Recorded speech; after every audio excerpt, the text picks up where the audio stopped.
नमस्कार। आइ हम अहाँ सबके मधुश्रावणी पंचमी पूजा के नवम दिन के कथा सुनाबऽ जा रहल छी। आइ हम अहाँ सबके कार्तिक के जन्म, गणेश के जन्म आ गौरी के जे ननद आ भागिन के जे सेहनता होइ छनि से कथा सुनाएब। आब आइसँ गौरी आ महादेव जे लीला केने छथिन से सब कथा चालू भऽ जायत। आइसँ ओहो कथा सब सुनाएब। आब अहाँ सब सुनब जे गौरी की केने छथिन। गौरी के लटार आब आइसँ हम अहाँ सबके सेहो सुनाएब। पुजनाहरिसँ पहिने कथा सुनऽसँ पहिले जाकऽ 3 बेर हमर बिन्नी जे छै दोसर वीडियोमे से बिन्नी सुनि लिअ, तकर बाद कथा सुनू। और जते गोटा सुनि रहल छी अहाँ सबसँ एगो आग्रह अइ जे ई चैनलके सब्सक्राइब कऽ लिअ।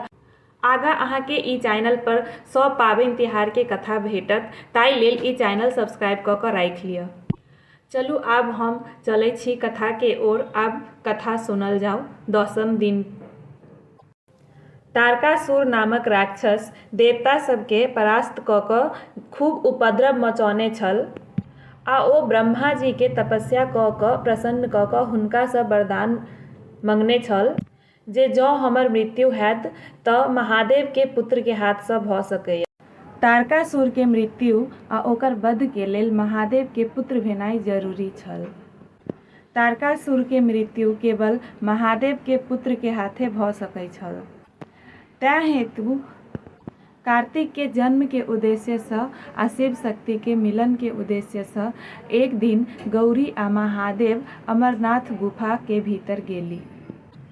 जखन गौरी आ महादेव गुफा के भीतर गेली तऽ शिव आ शक्ति आ महादेव आ गौरी के मिलन भेलनि। शिव शक्ति के मिलन तऽ भेलनि, लेकिन गौरी श्राप के कारण ओ कार्तिक के जन्म अपन गर्भसँ और कोखिसँ नहि दऽ सकैत छलखिन।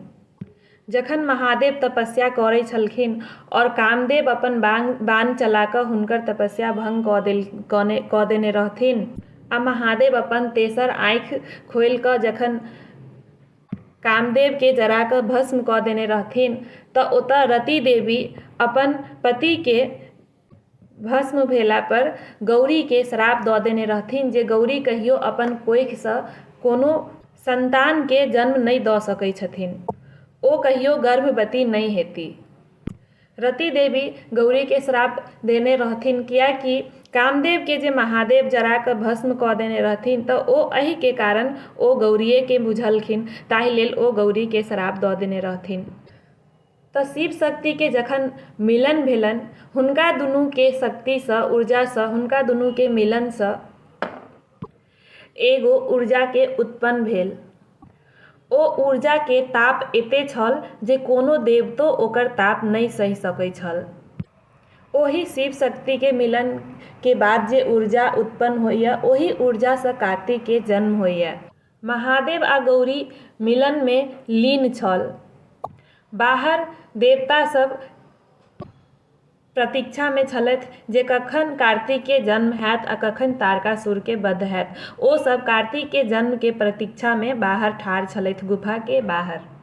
जखन बहुत देर भऽ गेल आर महादेव आ गौरी के ओ सब बाहर अबैत नहि देखलथि तऽ ओ सब सोचलथि जे गुफा के भीतर जाकऽ देखऽ पड़त। जँ अगर कार्तिक के जन्म भऽ गेल हैत तऽ कार्तिक के राक्षस सब आबि कऽ कहूँ कष्ट नहि पहुँचाबय, कार्तिक के लऽ कऽ भागि नहि जाय। ई सोचि कऽ देवता सब गुफा के अंदर गेलथि आ गुफा के अंदर जे शिव शक्ति के मिलनसँ जे ऊर्जा उत्पन्न भेल रहै, शिव शक्ति के जे अंश रहै, ओ देख कऽ इंद्र कहलखिन अग्निदेव के जे ई अंश जे छै से ई अहाँ एकरा उठा लिअ और अहाँ एकरा उठा कऽ सुरक्षित स्थान पर लऽ कऽ जाउ जे राक्षस सब ई अंशसँ दूर रहै और ई जे अंश अइ महादेव आ शक्ति के आ गौरी के से सुरक्षित जगह पर रहै, कियाकि एहिसँ कार्तिक के जन्म हैत। अग्निदेव ओ अंश जे रहै से उठा कऽ ओतऽसँ लऽ कऽ चलि गेला। अग्निदेवसँ जखन ओ ऊर्जा के ताप सहन नहि भेलनि, ओ अपन गंगा के दऽ देलखिन। गंगोसँ ओ ताप सहन नहि भेलनि तऽ ओ महादेव आ गौरी के जे अंश छल से पृथ्वी पर खसल। पृथ्वी पर जखन नीचा खसल तऽ ओ अंश 6 भाग में बटा गेल। नीचा खसला के बाद ओ 6 भाग में बटा गेल, 6 भाग भऽ गेल। एम्हर गौरी आ महादेव के जखन ध्यान टूटल तखन देखै छथि तऽ गौरी अपन अंश के कतौ देखबे नहि केलखिन। आब तऽ ओ बेचैन भऽ गेली। आब ओ सबतर ताकऽ लगली। ओ जखन तैकते तैकते बाहर एलखिन तऽ ओतऽ देवता सबके देखलखिन आ देवता सबसँ हुनका मालूम पड़लनि जे ओ अंश के देवता सब लऽ कऽ भागि गेल छलखिन। तहन गौरी देवता सबके श्राप दऽ देलखिन। गौरी देवतो सबके श्राप दऽ देलखिन जे हुनको सबके संतान नहीं हेतनि, हुनको सबके अपन स्त्रीसँ संतान नहीं हेतनि। महादेव आ गौरी के अंश जे पृथ्वी पर खसि पड़ल छल 6 भाग में, ओहिसँ कार्तिक के जन्म भेल। ओ अंशसँ 6 मुँहवला बच्चा के जन्म भेल आ ओ बच्चा कानऽ लागल। ओ बच्चा जे ओतऽ कानैत रहै तऽ ओही बाटे कीर्तिका सब जाइत छल। ओ सब कानैत बच्चा के उठाय लेलक, अपन अपन दूध पियाबऽ लागल। ओ कृतिका सब ओही बच्चा के पोसऽ लागल और कीर्तिका सब ओ बच्चा के पोसऽ लागल। ताहि लेल ओ बच्चा के नाम कार्तिकेय पड़ल। कार्तिक के पालन पोषण ओहे कृतिका सब कयलनि। इम्हर तहन गणेश जी के जन्म सेहो भेल। गणेश जी के जन्म भेला बाद महादेव आ गौरी के पता लागल जे कार्तिक के तऽ पालन पोषण कीर्तिका सब कऽ रहल छथि। जखन हुनका सबके पता लागल तऽ ओ सब कार्तिक के बजाबऽ लेल कृतिका सब लग एलथि आ कार्तिक के ओतऽसँ बजा कऽ ओतऽसँ लऽ कऽ अपन पुत्र के लऽ कऽ महादेव आ गौरी गेलथि। जखन कार्तिक ओतऽसँ आयल तऽ देवता सब हुनकर अभिषेक कयला आ अपन सेनापति कार्तिक के बना देलखिन। कार्तिक देवता सबके सेनापति बनि गेला। तकरा बाद कार्तिक आ तारकासुर के बीच युद्ध भेल। युद्ध में कार्तिक तारकासुर के मारि देलथि। तारकासुर मारल गेल। तारकासुर के मारला के बाद कार्तिकेय इंद्र के अपन राज्य वापस कऽ देलखिन आ तहन कार्तिक के विवाह 60 सँ भेल। तऽ ई छल कार्तिक के कथा। आब गणेश जी के जन्म के कथा सुनू। एक दिन गौरी स्नान के लेल गेल। स्नान के लेल जे गेलथि तऽ ओ जे स्नान करैत रहथिन तऽ हुनका देहसँ मैल छूटऽ लागल। मैल छूटऽ लागल तऽ एते नहि मैल छूटऽ लागल जे ओ अपन सबटा मैल के छोड़ा छोड़ा कऽ एकटा बालक के आकार बनेने गेलखिन। ओ जखन पूरा बालक के आकार बना देलखिन मैलसँ तऽ ओ बालक के आकार बनेला के बाद ओहि पुतला के मूर्ति के वो प्राण प्रतिष्ठा दऽ देलखिन। जखन ओ प्राण प्रतिष्ठा दऽ देलखिन तऽ ओ बालक जन्म भेल गणेश के रूप में। गौरी के मैलसँ गणेश जी के जन्म भेल। गौरी अपन हुनकर नाम विनायक रखने छलखिन आ गौरी के ओ आज्ञाकारी पुत्र छल। गणेश जी गौरी के आज्ञाकारी बेटा छलखिन। गौरी गणेश जी के कहलखिन से अहाँ जाउ, द्वार पर ठाढ़ रहब, हम एतऽ नहाय छी और जाबेत हम नहा नहि लेब ताबेत अहाँ ककरो आबऽ नहि देब। गणेश तऽ आज्ञाकारी पुत्र रहथिन। जहिना गौरी कहलकनि ओ जाकऽ अपन द्वार पर ठाढ़ भऽ गेला।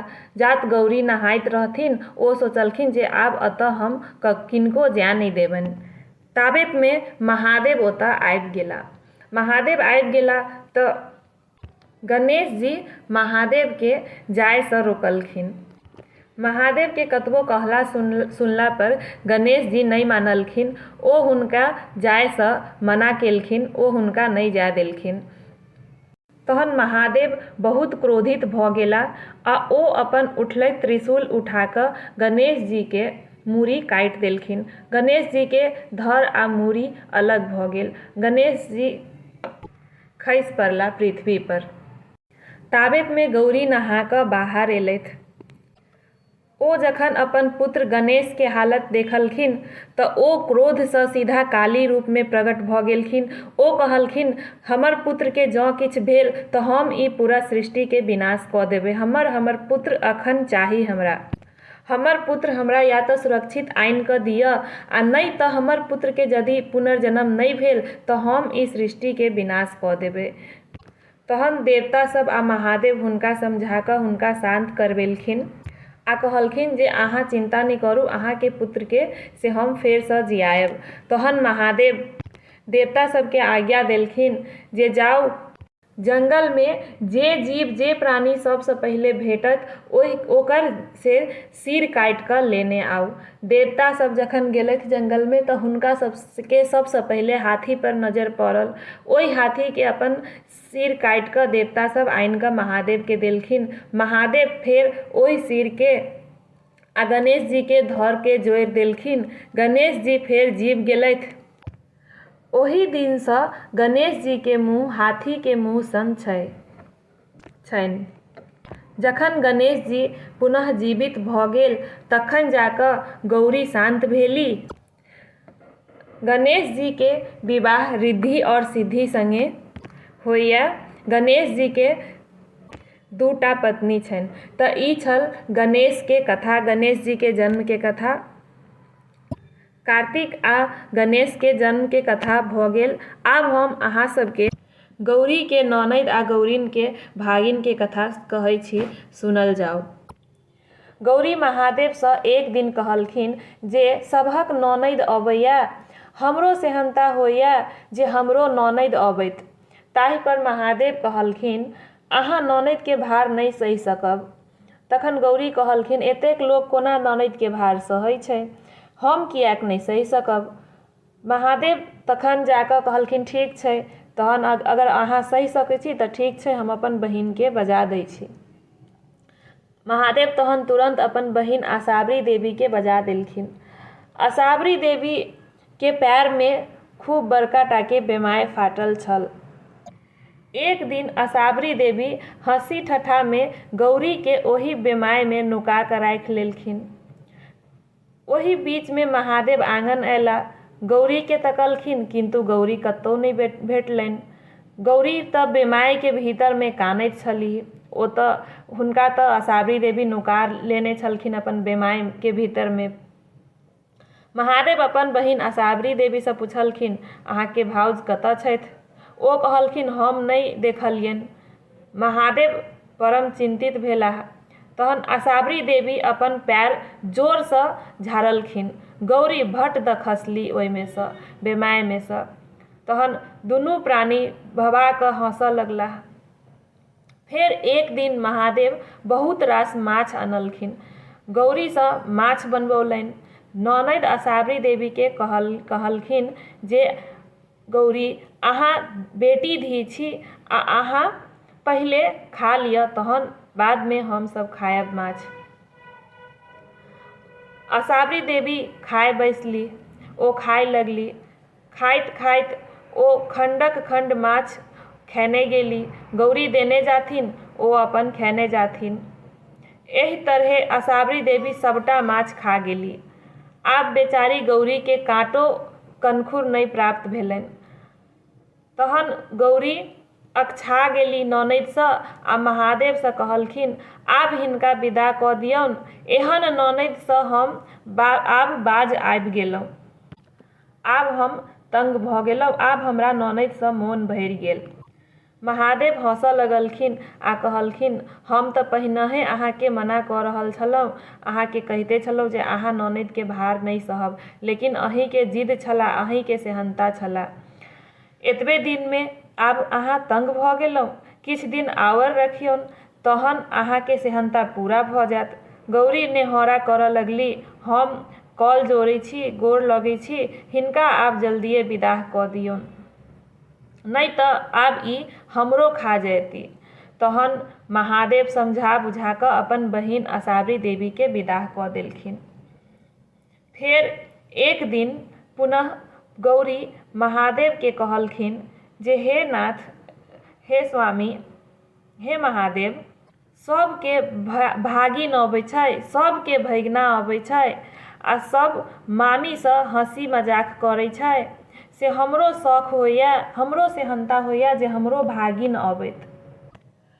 तहन महादेव कहलखिन अच्छा ननदिके सेहनता तऽ नीक जकाँ पूरा भऽ गेल तऽ ठीक छै, आब भागिनके सेहनता सेहो पूरा भऽ जायत, मुदा हमरा बादमे उल्हन नहि देब। गौरी गंगाजल भरऽ गेली, ओतऽ खूब जोर पूर्वा पछवा बहय लागल। हुनका अपन कपड़ा सम्हार नहि रहलनि, कतबो सम्हारती तैयो आँचर उधिया जानि, कपड़ा सब उधिया जानि। गौरी लाजे कठौत होबऽ लगली आ ओ महादेवसँ कहलखिन देखू तऽ हमरा ई बसात आब बेनग्न केने जाइए, ई तऽ बेनग्न कऽ रहल अइ, हमर सबटा कपड़ा उड़िया रहल अइ। तहन महादेव कहलखिन जे ई बसात अहाँके भागिन पूर्वा पछवा अइ, अहींके सेहनता होइ छला भागिनके तऽ आब तऽ सेहनता पूरा होइए, इहे तऽ अइ अहाँके भागिन, ई सब अहींके सेहनता पूरा कऽ रहल छथि। दुनू गोटे मिल कऽ अहाँसँ हँसी ठट्ठा आ मजाक कऽ रहल अइ। तहन गौरी हँसि कऽ कहलखिन जहिना अहाँके पार केओ नहि पाबि सकैत अछि, तहिना अहाँके सर सम्बन्धी आ बहिन भागिनके पार सेहो केओ नहि पाओत। आब अहाँ अपन भावट समटू आ आब अहाँ अपन भागिनके हटाउ, विदा करू एतऽसँ। आब हमरा भागिनसँ सेहो मन भरि गेल। तहन फेर महादेव अपन पूर्वा पछवाके बसातके इशारा देलखिन, तहन फेर पूर्वा पछवा बसात रुकि गेल। तऽ ई छल गौरीके ननद आ गौरीके भागिनके कथा। तऽ आब एहिके साथ साथ आब आइ नवम दिनके कथा सेहो समाप्त भेल। आब हम अहाँ सबसँ फेर विदा लऽ रहल छी आइ। काल्हि हम फेर अहाँ सबके 10म दिनके कथा सुनायब। काल्हि फेर हम 10म दिनके कथा लऽ कऽ हाजिर हैब। धन्यवाद।